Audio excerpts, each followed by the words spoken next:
गायत्री हूँ आम माँ आउ पिता हूँ यज्ञ से दिन सत्य युग आसव मन रखता जो कृष्ण भगवान को डाकुंट सी यज्ञ करुले कारण सी आश्रम पाठ पढ़ी गुरु मान कौन कले सका उठिले जंगल काठ आणिक गुरु दौले कौन करुले ना गुरुदेव कौन करुले यज्ञ करुले कारण यज्ञ प्रक्रिया भाग नौ भगवान कृष्ण प्रभु रामचंद्र मत यज्ञ कर प्रत्येक भगवान जो मनुष्य रूप आसती से यज्ञ को यज्ञ ही स्वयं नारायण यज्ञ आउ कहीं नुहे यज्ञ द्वारा सारा विश्व को परिवर्तन करा जाई परिवो समस्त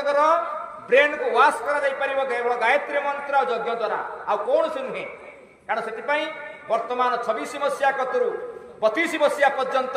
एक भयंकर समय आसूची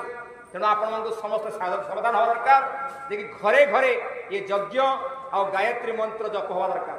कारण इधने कौन द्वारा खाई पारे कारण जे आम बुद्धि भ्रष्ट हो जाइए बुद्धि नष्ट हो जाइए केवल माँ ही संस्कार देवे माँ हेले गायत्री माता आमको सद्बुद्धि देवे आज आपण समस्त बसचंती से यज्ञ करने वैदिक यज्ञ करवा कि यज्ञ ना वैदिक यज्ञ वैदिक काल में यज्ञ चली आसा ऋषिमुनि मैंने ये यज्ञ करते आम से यज्ञ आम करूँ तेणु आम आज कौन करवा ना ये यज्ञ को संपूर्ण प्रक्रिया भाव में करने गले आम से भाव बसवा आम जागिक ही बसवा आम केवल अन्य मनुष्य हवा ना ये बसला बेले आप अन्य आड़े कथा कहते हो पार ना कारण से यज्ञ फल मिल ना यदि आम संपूर्ण मन समर्पित धन तन मन देकी आम समर्पित हवा यज्ञ